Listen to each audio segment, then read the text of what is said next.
Então, vamos começar. Meu nome é Leonardo, vou ser o tutor de matemática de vocês. Matemática básica, né? Vocês já têm tutores de matemática em geral. E eu vou estar trabalhando com vocês junto com a Júlia, que vai ser a outra tutora de matemática. Vai ser sábados alternados. Primeira aula vai ser eu, seguinte aula no sábado seguinte vai ser a Júlia. E hoje vamos tratar de conjuntos. O que eu posso falar sobre conjuntos? Antes de começar sobre conjuntos, eu queria falar sobre os assuntos mais cobrados do Enem. Essas aulas são focadas para aprender, né?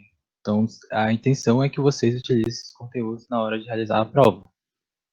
Mas vocês vão ter uma pequena surpresa que conjuntos em si não está presente nos conteúdos mais cobrados do Enem.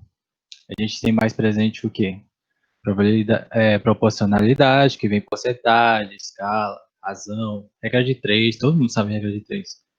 Passou por algum momento. Tem mais geometria plana, trabalhar com objetos, quadrados, triângulos, e assim, etc. Onde a gente calcula o perímetro, a área. Trabalha com figura espacial também, com são os objetos em 3D, que na plana a gente trabalha com comprimento e altura. Na espacial temos a terceira dimensão, que é a largura. Então são objetos de 3 dimensões, que são o cilindro, o cone, a esfera, esses objetos sim, que a gente vai calcular o volume. E depois a gente trabalha com funções, primeiro grau, segundo grau, e principalmente a parte de gráficos. Acho que toda prova, quase toda prova é formada por gráficos ou tabelas. E por último, a mais temida análise combinatória, que é calcular a probabilidade. Vocês não estão vendo conjuntos presentes aqui nesses conteúdos. Mas o que acontece? Conjuntos é um assunto bem que básico. Ele meio que estrutura quase todos esses outros conteúdos aí. Então é que nem a próxima aula que vai ser de operações, soma, subtração, essas coisas assim.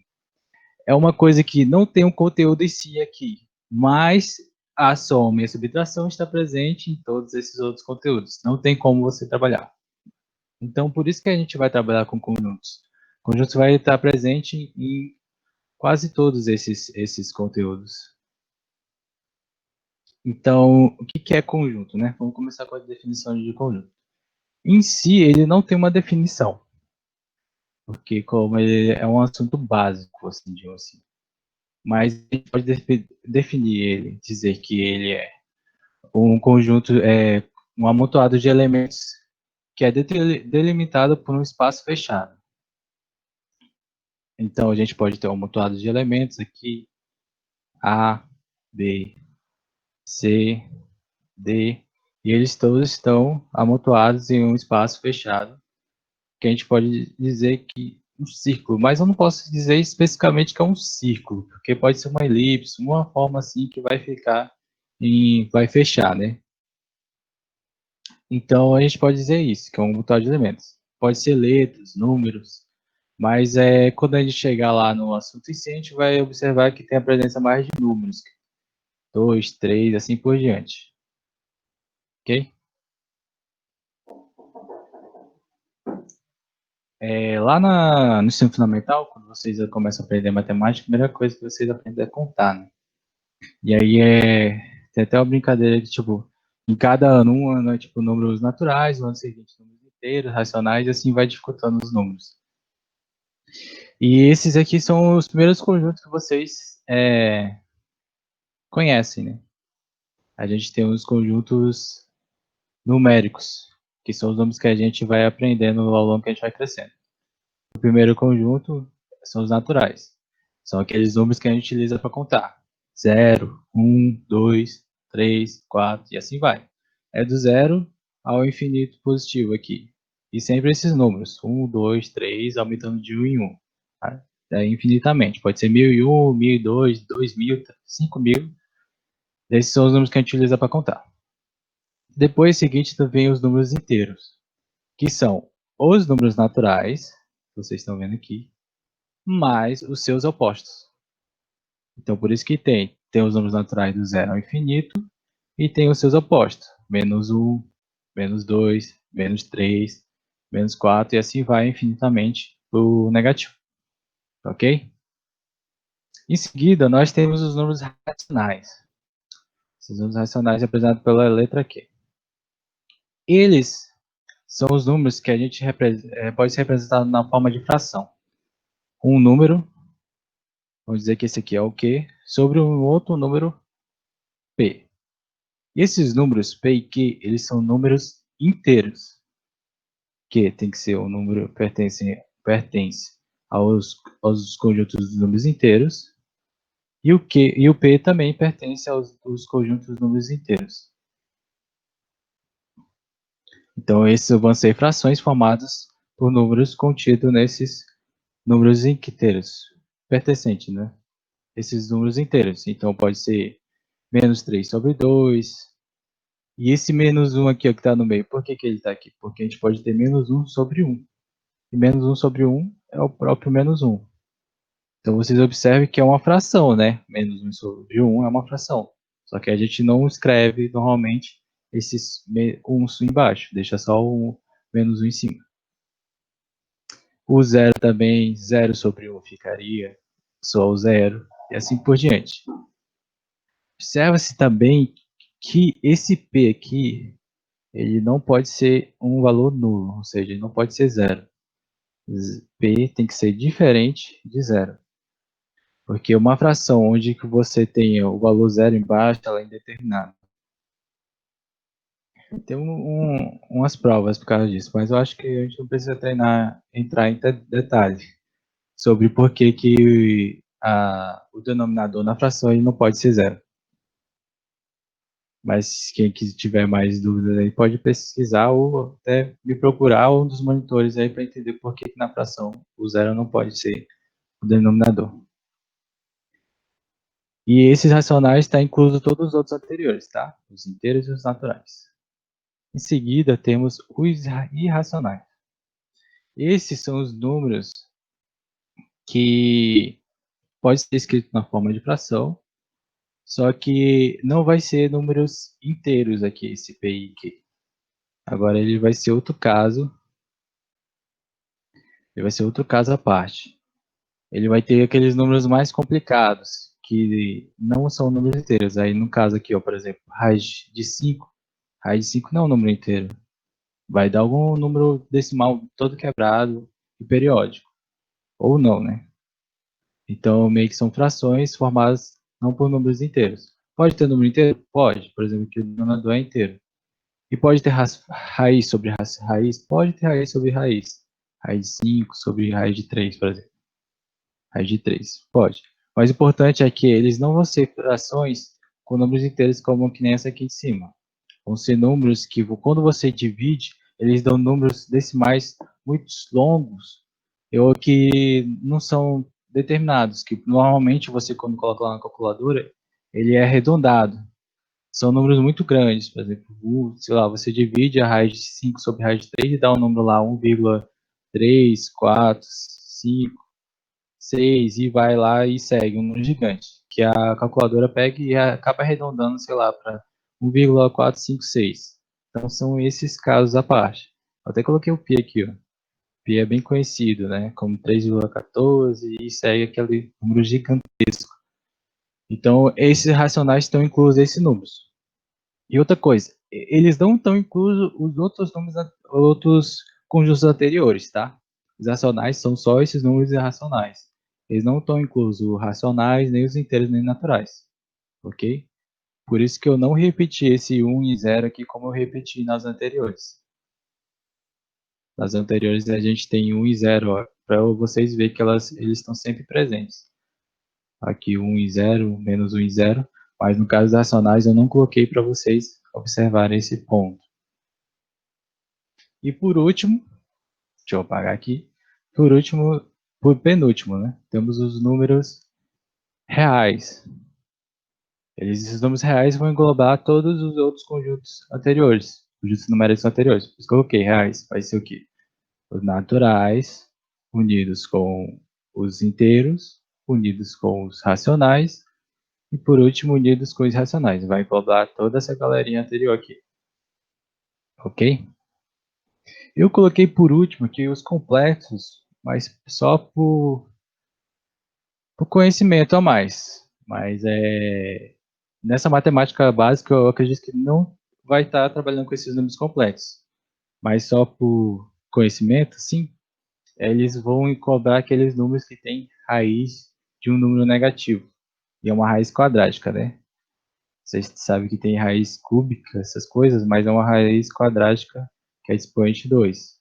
Então, quando você tem um número aqui, a raiz desse número, você pensa, para encontrar a raiz de algum número, por exemplo, lá, raiz de 4, você vai encontrar um número que multiplicado por ele mesmo dá 4. Aí logo vem na sua mente. Qual o número que multiplicado por ele mesmo dá 4? 2, porque 2 vezes 2 dá 4. Então a raiz de 4 seria 2. Muito simples isso. Mas quando você pensa em um número negativo, qual o número negativo que multiplicado por ele mesmo vai dar um número negativo?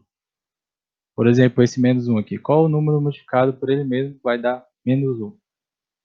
Se eu tentar o menos 1 vezes menos 1, se vocês trabalharem um pouco com jogo de sinais já, se eu pegar um número vezes com sinal negativo vezes o outro número com sinal negativo, a gente já sabe que vai dar um valor positivo, ok? Então ficaria 1 vezes 1, que dá o próprio 1. E se eu pegasse, em vez de pegar menos 1, se eu tentasse multiplicar 1 vezes 1, a gente vai ver que 1 vezes 1 dá o próprio 1, ok? Então não importa qual o número real que eu pegue, pertencente a esses conjuntos todos anteriores aqui, ó, eu não vou encontrar um número que multiplicado por ele mesmo vai dar um valor negativo. Sempre eu vou ter um valor positivo. Então, por isso que tem os números complexos. Os números complexos a gente não.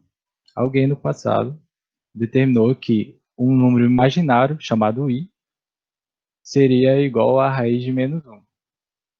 E com esse número imaginário ele conseguiria criar o números complexos, ok? Nesses números complexos está incluído todos os números anteriores, ou todos os números não, todos os conjuntos numéricos anteriores. Todos os reais estão contidos nesse complexo aqui também, tá? Por isso que eu coloquei o menos 1, o 0 e 5 aqui como exemplo. Ok?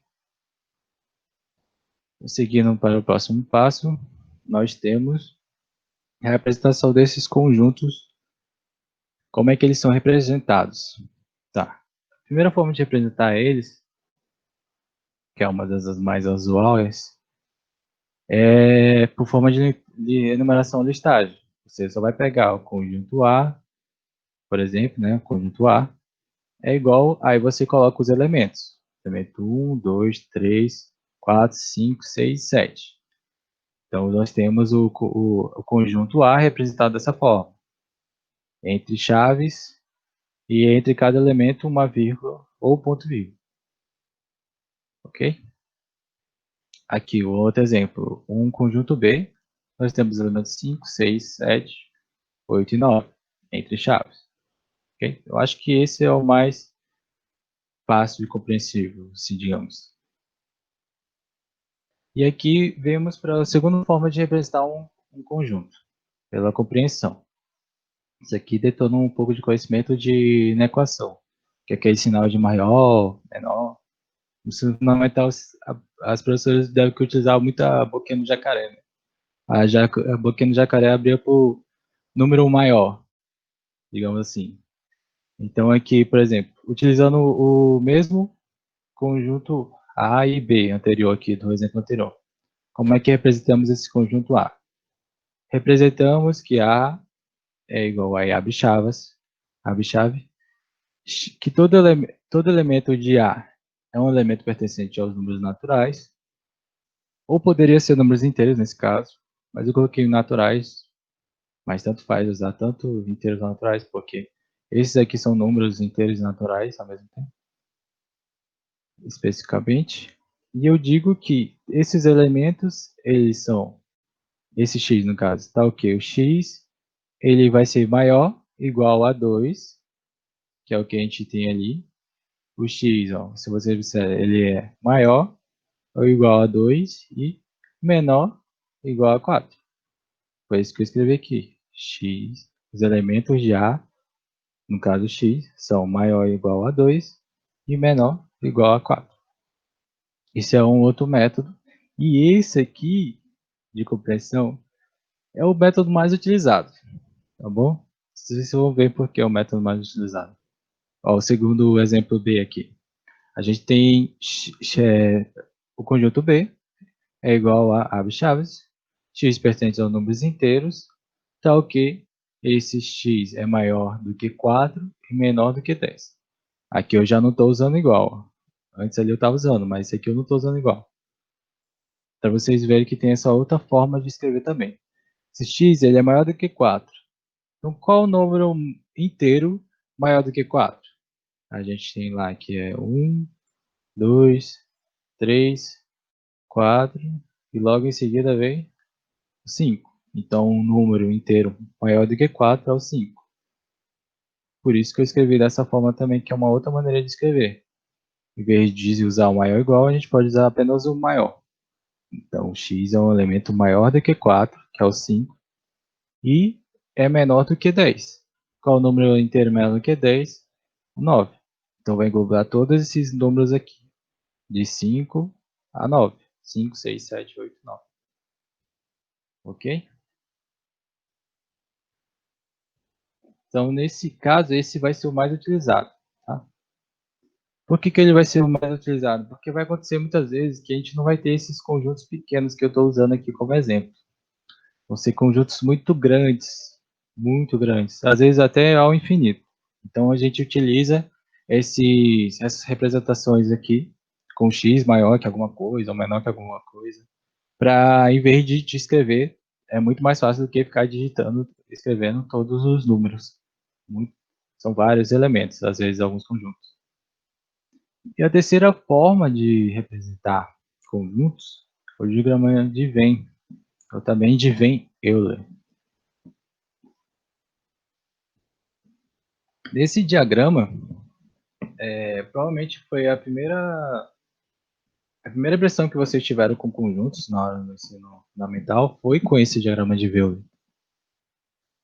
Ele é aquela forma que representa, vamos utilizar como exemplo o mesmo conjunto A e B lá do começo. A gente tem um conjunto A e a gente faz uma área fechada, parecido com um círculo, mas não precisa ser um círculo, pode ser um elipse, qualquer coisa assim.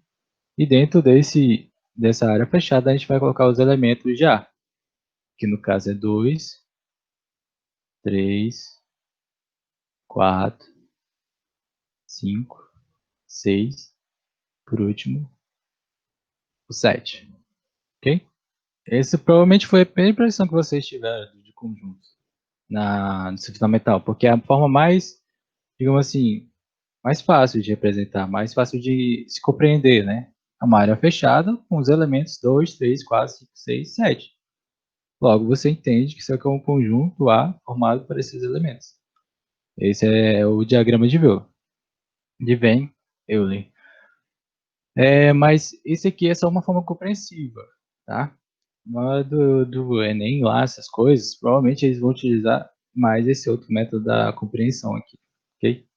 Que é o método mais elaborado, assim. Esses outros dois métodos são mais básicos, assim. E a gente vê que hoje em dia o Enem não está trabalhando mais com tantas coisas básicas. Ele não te pede para somar 2 mais 2 lá, mas ele coloca uma situação, problema que tu vai ter que raciocinar e aí sim chegar numa soma 2 mais 2, talvez. Talvez não seja tão simples assim.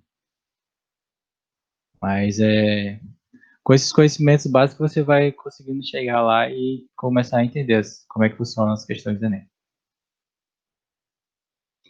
Ok, nós temos alguns tipos de operações aqui entre os conjuntos. A gente tem a operação de união, interseção e diferença. Ok? Já de primeira mão, união vai lembrar muito a operação de adição e a diferença vai lembrar muito a operação de subtração, ok? Que a gente já utiliza normalmente.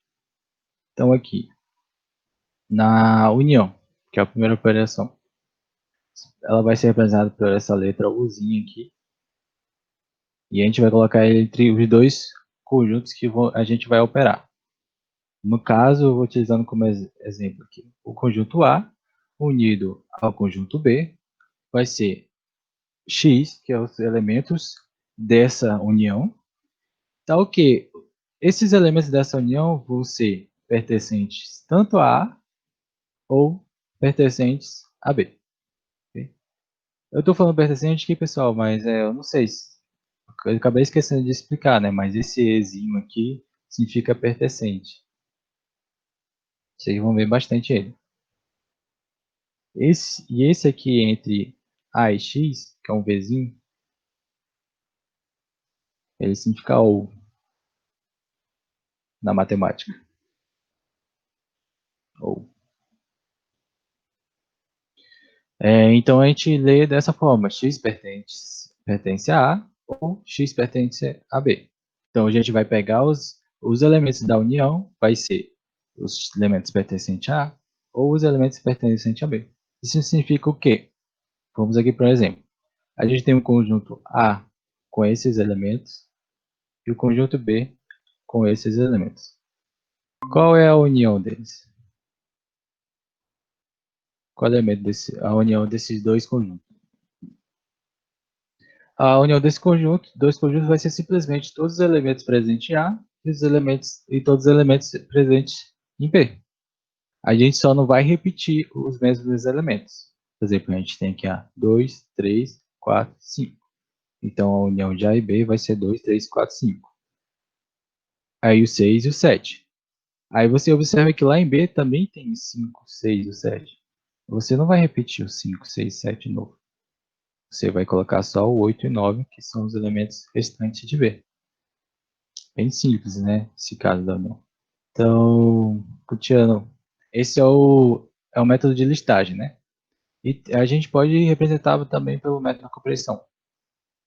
Os elementos da união de A e B vai ser o quê? X pertencente aos números inteiros, tal que esse x vai ser um x maior ou igual a 2, que é o que a gente tem aqui. Ele vai de 2 até o 9. Então, vai ser um x maior ou igual a 2 ou menor ou igual a 9. Ok? São métodos de compreensão. Se você quiser lá pelo diagrama de Venn, é bem simples. A gente tem lá os dois conjuntos. O conjunto A e o conjunto B. Okay? Nesse conjunto A e B, a gente tem os elementos aqui. No A, a gente tem 2, 3 e 4. E vocês observem que tem três elementos aqui, ó, que está em A e B ao mesmo tempo. Vem aqui, ó. Em A e B tem 5, 6 e 7 ao mesmo tempo. Esses 5, 6 e 7, a gente vai colocar aqui, ó, nesse ponto de interseção entre os elementos. Eu já acabei de dar um spoiler de qual é a operação de interseção. Mas aqui, ó, a gente tem 5, 6 e 7 nessa área aqui, ó. Por que nessa área? Porque essa área está ocupando os dois conjuntos ao mesmo tempo. Né? Tá tanto presente o conjunto A quanto B. E aí a gente vai colocar os elementos de B agora, que falta o 8 e o 9. Então você coloca o 8 aqui. Então você coloca nessa área a parte aqui, os elementos estão presentes só no conjunto A, no meio a interseção deles e do outro lado lá só o conjunto que está presente em B. Ok? Voltando aqui, ó. O que seria a operação união? A união vai ser todo o conjunto dos dois. Então a gente vai ser toda essa área aqui. Toda a área de A até B, porque são todos elementos. Ok? Bem simples agora. Esse conteúdo de conjuntos é bem básico. Que nem só mais dividir. Deixa eu ir para o próximo agora de interseção. A interseção ela vai ser representada por esse uzinho de cabeça para baixo. Lá era um uzinho de cabeça normal, né? Agora ele é de cabeça para baixo. E o que significa interseção? Matematicamente a gente diz, né, que a interseção de A e B vai ser os elementos X, tá ok. Esse X vai pertencer a A e pertencer a B. Ó, lá no anterior a gente tinha um Vzinho de ovo. Aqui a gente tem um V de cabeça para baixo, que é de E. Ok? A gente lê ele como E. Pertencente a A e pertencente a B. O que significa esse E? Que tem que ser pertencente aos dois ao mesmo tempo. Aos dois conjuntos. Então vamos lá. Mesma ideia. A gente tem os dois conjuntos A e B aqui. O conjunto A e o conjunto B. Qual é a interseção desses dois conjuntos? Você vai pegar os elementos que estão presentes em A e em B ao mesmo tempo. Quais elementos que se repetem aqui? Bem fácil, né? 5, 6 e 7 estão presentes nos dois ao mesmo tempo. Então, 5, 6 e 7 vão ser os elementos que vão compor a interseção de A e B. Ok? A outra forma, essa aqui já seria a resposta, tá, gente? Eu coloco essa outra aqui embaixo porque é para vocês também verem como é que seria feito da outra forma de representar conjuntos, que é aquela de compreensão. Então, representando essa interseção aqui pelo método de compreensão, a gente tem que x pertencente aos inteiros. Esses aqui, ó, esses inteiros aqui, bem aqui, pessoal, sempre vai ser onde é que aqueles elementos do conjunto lá anterior estão dentro daqueles conjuntos numéricos que a gente viu lá no começo, de reais, naturais, inteiros, racionais. Então, se os elementos dos dois conjuntos estiverem presentes em algum certo conjunto numérico, aí você coloca aqui, que x pertencente a esse conjunto numérico. E no caso aqui eu coloquei como os inteiros, mas poderia ser naturais também. Naturais está certo. Então, ok, a gente coloca que x é maior do que 4 e menor do que 8. Ok? Aqui eu poderia escrever também como x sendo maior ou igual, tá? Maior ou igual a 5, aí 6, 7, então menor ou igual a 7. Você pode escrever dessas duas formas, tanto faz. Só lembrando que aqui o maior é só maior, maior do que 4. E o maior ou igual quer dizer que o x também é igual a 5, ok? Esse é o método da compressão. E aí, por último, a gente pode escrever da forma de Euler lá também, de novo. A gente tem um conjunto A e o conjunto B. Nesse conjunto A, a gente tem quais elementos? A gente tem os elementos 2, 3, 4. E nesse meiozinho a gente vai colocar o quê? O 5, o 6 e o 7. Porque no meiozinho, porque o 5, 6 e 7 estão presentes tanto em A quanto em B ao mesmo tempo, ok? E aqui a gente coloca os restos de elementos de B. Os restos de elementos de B está aqui, ó. O 8 e o 9. Então, qual que seria a gente, quando a gente vai representar no diagrama de normalmente a gente pinta a área que representa a união ou a interseção, né? Nesse caso, a interseção de A e B é o quê? É o 5, 6 e 7. A interseção de A e B vai ser esse ponto onde ele se intercede, onde as áreas de A e B estão se tocando, ok? É toda essa área aqui que está intercedindo o grupo A com o grupo B, o conjunto A com o conjunto B, ok? Que é o 5, 6, 7. Mas foquem-se nessas outras, não nessa representação de Venn, que essa representação quase nunca é utilizada. Eu estou dizendo, porque ela é muito fácil. As outras são representadas são o modo compreensível e o modo listagem, esses dois aqui. Okay? Seguindo, temos a última, que é a diferença. A diferença faz muito com a operação de subtração. Então, a diferença entre dois conjuntos A menos A diferente de B vai ser todos os elementos X, né, pertencentes ao grupo A e que não pertencem a B. Ou seja, a gente vai pegar só os elementos pertencentes a A, ao primeiro conjunto aqui, e vai tirar todos os elementos de B. A gente tira todos os elementos de B e deixa só os elementos de A. que isso significa? Vamos lá, por exemplo. Mesmo conjunto A e B.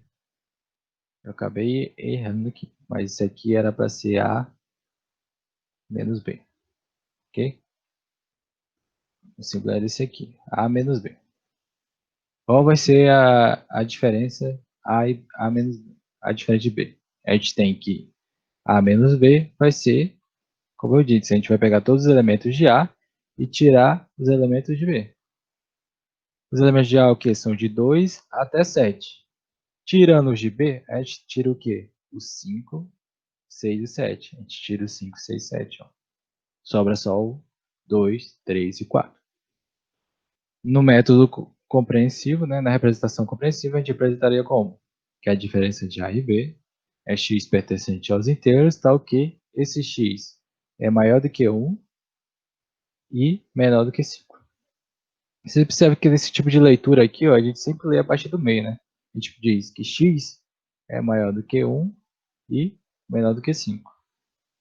Que normalmente na nossa língua ocidental, né, a gente lê da esquerda para a direita.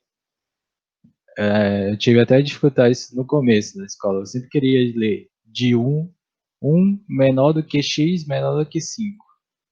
1 menor do que x menor do que 5. Eu sempre queria ler assim, mas a gente lê a partir do meio. A gente pega como referência o x. A gente diz que x é menor do que 1 e menor do que 5. E menor do que 5.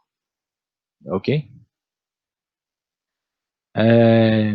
Poderia representar também pelo diagrama de Euler, de novo. Conjunto de A e conjunto de B.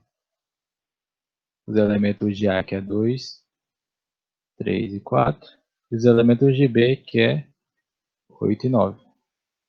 E aqui no meio a interseção deles. 5, 6, 7. Aí a gente pegaria a diferença de A e B, vai ser o quê? Conjunto A menos o conjunto B. Então seria toda essa área aqui, ó, que o B não está tocando, né? Isso não inclui o meio, nem a interseção, nem os elementos de B. Só os conjuntos A, os elementos do conjunto A que não estão presentes em B. Ok? Que é o 2, 3 e 4. Certo, bem simples, né?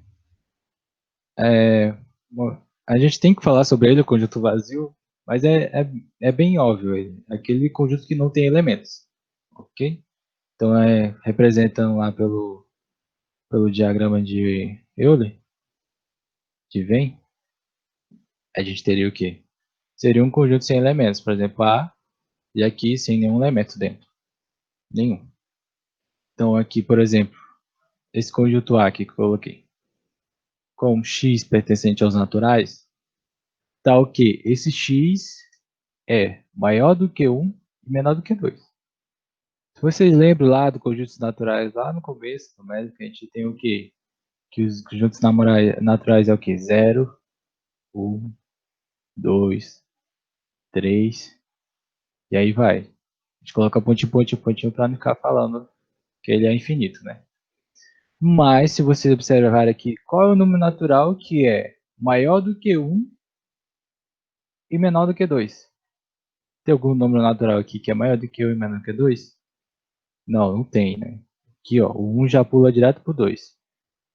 Ou seja, a gente não tem nenhum elemento que obedeça a essa regra que o x é maior do que 1 ou menor do que 2. Logo, esse conjunto não tem elementos. Ele é o quê? Ele é um conjunto vazio. Que a gente representa por esse símbolo aqui que eu coloquei entre parênteses. A gente diz que há um conjunto vazio. Pode ser dessa forma. Tem gente também que escreve dessa forma assim também. A é igual a, aí coloca entre chaves, sem nada. Ok? Tem essas duas formas de escrever. Um segundo exemplo aqui, ó, é um conjunto B. Conjunto B com elementos pertencentes aos números reais, tal que x mais 1 é igual a zero. A gente não chegou nessa parte ainda de função de segundo grau, que a gente vai trabalhar, né? Mas resolvendo isso aqui, a gente teria o quê? A gente pegaria, né, essa equação x mais 1 igual a zero subtraía um dos dois lados, o mais conhecido como passa para o lado de lá, trocando o sinal, né? Mas matematicamente, teoricamente, a gente diz que a gente está subtraindo um dos dois lados. Se a gente subtrair um aqui desse lado da igualdade, ficaria o quê? Mais um menos um ficaria zero. Então ficaria só o x ao quadrado igual a, e zero menos um ficaria menos um. Aí que a gente entra no embate aqui. Aí eu poderia resolver isso aqui matematicamente, mas é só você pensar. X elevado ao quadrado é igual a menos um. Pensa em algum número que dá de colocar no lugar desse x, que é elevado ao quadrado, dá menos um. Se você ver todo número elevado ao quadrado, ele dá um valor positivo. Só que a gente tem aqui um valor negativo. Isso implica que não tem número que eu coloco no lugar de x aqui ao quadrado, elevado ao quadrado, ficaria um número negativo, que é o caso do menos 1 aqui. Okay? Você poderia colocar 1. 1 ao quadrado dá 1. Menos 1. Menos 1 ao quadrado dá 1 positivo. Todos dão positivo. Então, no conjunto dos números reais, por isso que eu olhei aqui esse Rzinho, não tem número que não tem elemento para esse que substitua essa equação aqui, onde que x ao quadrado mais 1 seja igual a zero. Okay? Então, esse conjunto também é vazio. Ele é um conjunto vazio. É bem óbvio, é um conjunto que não tem elementos. Ok? Bem simples, mas a gente tem que falar dele. Enfim, chegamos a um exemplo aqui. Exemplozinho básico. Esse é um exemplo clássico. Ele não caiu no Enem do ano passado, mas quando é trabalhado com conjunto do Enem, ele é trabalhado dessa forma. Ele é um exemplo bem que clássico, assim, entendeu? É que nem aqueles triângulos lá. Com base x, lado 6 e 5. Qual é a altura? Qual é o valor da base desse x, entendeu? É um exemplo bem clássico. Quando de conjuntos, né? Quando tem de conjuntos, ele cai dessa forma. Ok? Então vamos lá. Uma coisa sobre o Enem. A maioria das questões, elas são fáceis e trabalha conteúdos muito, muito fáceis. É só aqueles conteúdos de porcentagem, outros de calcular área, assim por diante. A parte da resolução, ela é fácil. Você, às vezes, não gasta nem muitas linhas para fazer. Você gasta só mais pensando. O problema, tipo, é que eu vejo vários alunos e várias pessoas quando elas vão resolver, é o texto. Elas não conseguem tirar as informações do texto. E às vezes os textos também são inúteis. Às vezes o texto nem precisa ler o texto para responder a questão. Se você tivesse simplesmente ido lá no final do texto e visto qual era a pergunta, às vezes você já respondeu a questão, já foi para a próxima e pronto, entendeu? Então muita dificuldade das pessoas são na hora de ler o texto, tirar a informação. Mas vamos lá aqui com esse pequeno textinho aqui. Exemplo clássico. Foi realizada uma pesquisa para avaliar o consumo de 3 produtos designados por A, B e C. Todas as pessoas consultadas responderam à pesquisa e os resultados estão indicados no quadro ao lado. Quadro ao lado vocês podem ver. Produto, número de consumidores e assim por diante. O consumidor de 2 produtos está incluído também como consumidor de cada um desses 2 produtos. O que significa isso? O consumidor de 2 produtos está incluído também como consumidor de cada um desses 2 produtos. O que significa isso? Olha lá, consumidor de 2 produtos. Quais são os consumidores de 2 produtos? Vão ser esses carinhas aqui, ó, que consumiram os 2 produtos ao mesmo tempo. O que ele quer dizer com isso? Que esses valores que estão para os consumidores de 2 produtos, ele também estão inclusos dos produtos isolados em cada um desses 2 produtos. Ou seja, se eu pegar o produto A e B aqui, por exemplo, pegando só A e B, o que ele quer dizer? Que esse 6 aqui, ele está dentro de A, ele está dentro de A e está dentro de B também ao mesmo tempo. Entendeu? Então, por exemplo, esse 25 aqui, dentro desse 25, também tem os 6. Esses 6 aqui que consomem os dois produtos estão lá dentro desse 25. Esses 6 aqui estão lá dentro também dos 26. Ok? Essa é uma coisa para deixar claro, né? É uma observação que ele faz. Continuando. Com base nesses dados, calcule o número total de pessoas consultadas. Quer saber quantas pessoas participaram dessa pesquisa? Então vamos lá. Você já observa algumas coisas parecidas com as nossas explicações anteriores lá, né? Tem um A, tem um B, tem um C, né? Então vamos lá. Agora eu já posso determinar aqui, ó. Vou fazer por diagrama de Venn, que eu acredito que seja o mais fácil assim, de fazer. Eu vou deixar o rosinha aqui como consumidores do produto A. Vamos pegar o azul aqui. Pegar o azul, deixar como produto B. E até aí a gente tem o produto C. Vou deixar em preto. Produto C. Ok? Desenho. Aí vamos lá. A gente tem aqui os valores de A, B e C. Mas eu não vou começar por eles. Por que não? Porque é mais fácil a gente começar com os valores da interseção. Lembra lá na parte de interseção? Interseção são esses valores que estão presentes em dois conjuntos ao mesmo tempo. Então, vou pegar esses valores aqui que estão presentes em dois conjuntos ao mesmo tempo.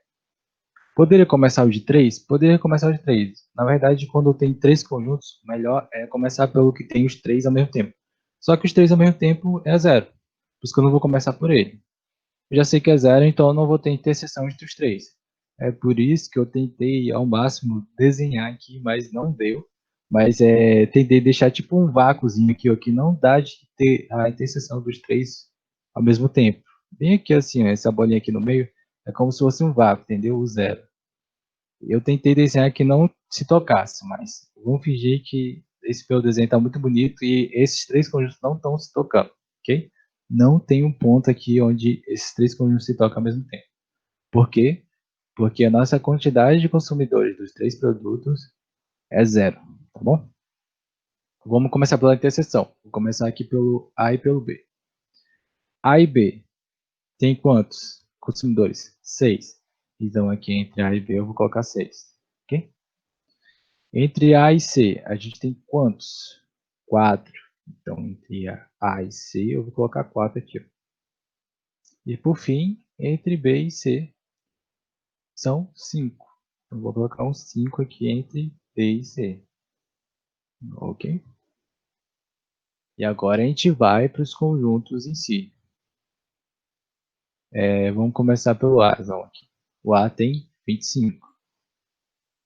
Então, vamos pensar comigo. Todo círculo A ele tem 25. Mas vocês estão vendo que aqui dentro de todo circular tem o 4 e o 6.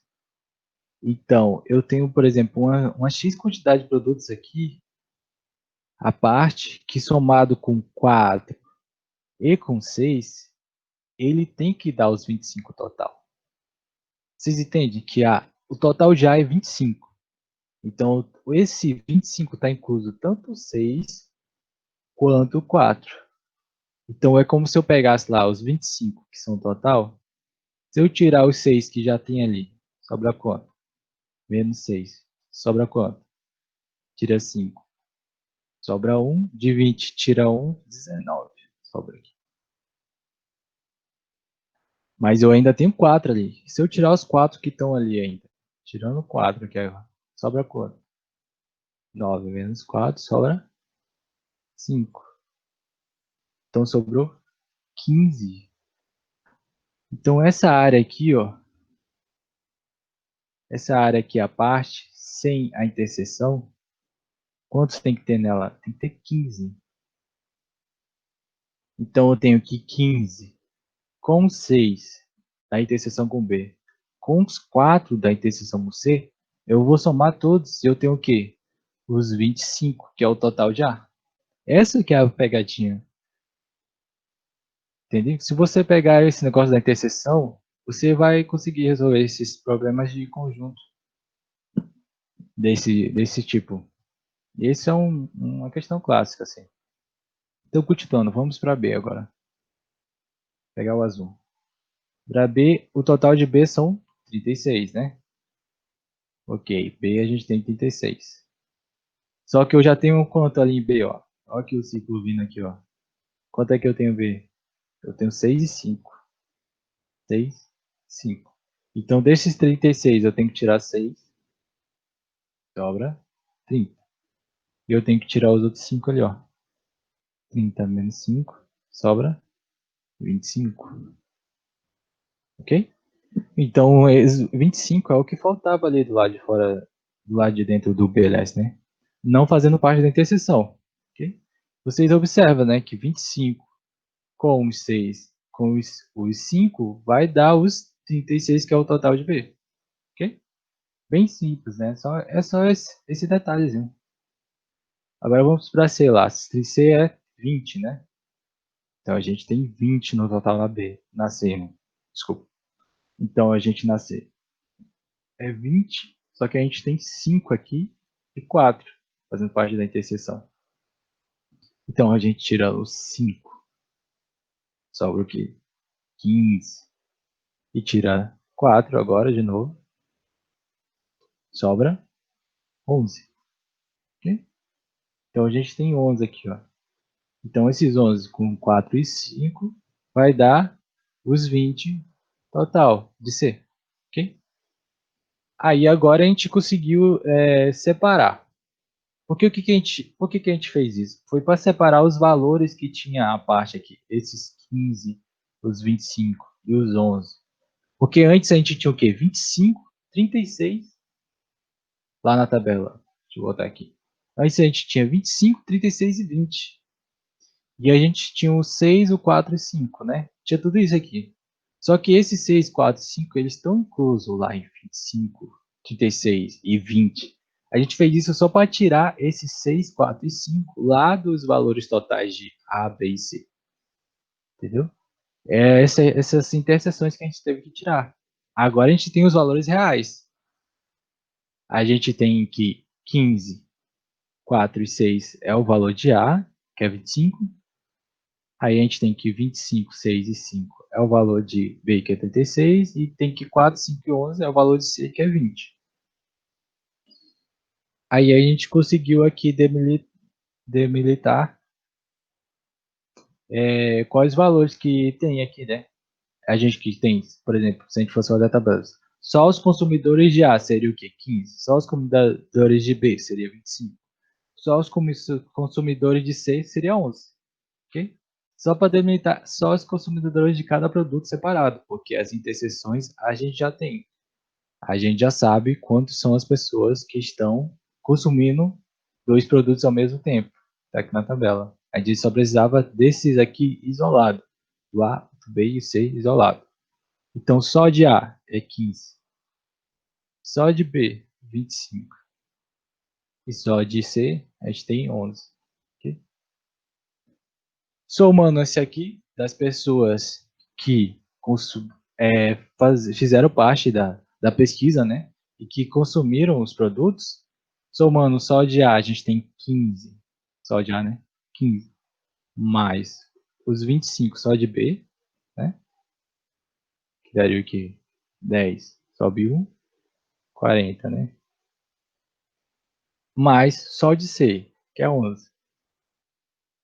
Ficaria 1, 5. 51. Agora a gente vai somar as pessoas que consumiram dois produtos ao mesmo tempo. Quem consumiu A e B ao mesmo tempo? Mais 6. Ficaria o quê? 51 mais 6, que é igual a 57.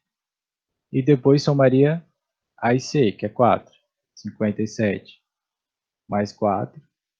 Posso fazer de cabeça aqui já, né? 57 mais 4, a gente ficaria 61, né? Mais o de B e C, que é 5. 61 mais 5, ficaria o quê? 66. Okay? Essas são as pessoas que consumiram os produtos. 66, né? essas consumiram os produtos. Mas teve mais gente que participou da pesquisa. Gente que não consumiu nenhum produto. 5 pessoas não consumiram o produto. Quem participou da pesquisa. O que ele quer saber? Ele quer saber as pessoas que participaram da pesquisa, as pessoas consultadas. Ele quer saber o número total. Qual é o número total de pessoas consultadas? Então foram os 66 que consumiram o produto, mais os 5 que não consumiram nenhum produto. Mas elas participaram da pesquisa. Então a gente tem o que? 66 mais 5. Que ficaria o que? 71, né? Ok? Então, teria que ter uma alternativa lá com 71 pessoas. Essa aqui é a resposta de verdade. O Enem tem muito dessas. Questões que são fáceis, às vezes eles deixam fáceis para as pessoas acertarem, mas tem aquelas que são fáceis e tem tipo um temperozinho assim no final. Ah, mas tem as pessoas que não consumiram nenhum produto. Aí a pessoa vai lá e só são mais pessoas que consumiram produto, mas não são mais pessoas que não consumiram produto. Aí ele vai lá e marca a alternativa que tem lá. Ah, 66. Mas não é 66, é o quê? É a C lá, 71. Ok? O Enem tem muito dessas. São questões fáceis, só que ele dá um temperozinho. Então, aqui seria a parte de dúvidas, mas que não tem nenhuma dúvida. Quem quiser ver esse vídeo e outros vídeos, tem muitos vídeos lá de física, de matemática. O meu é de matemática básica. Tem de biologia, tem muita coisa lá. Lá no Pré-ENEM, é o canal do YouTube. Quem puder se inscreva, dá like, compartilhe. E a gente tem também o nosso Instagram, pré.enem.uni, que vai estar fazendo algumas divulgações lá para redes sobre essas coisas. Ok? Muito obrigado quem assistiu. Forte abraço e é nóis.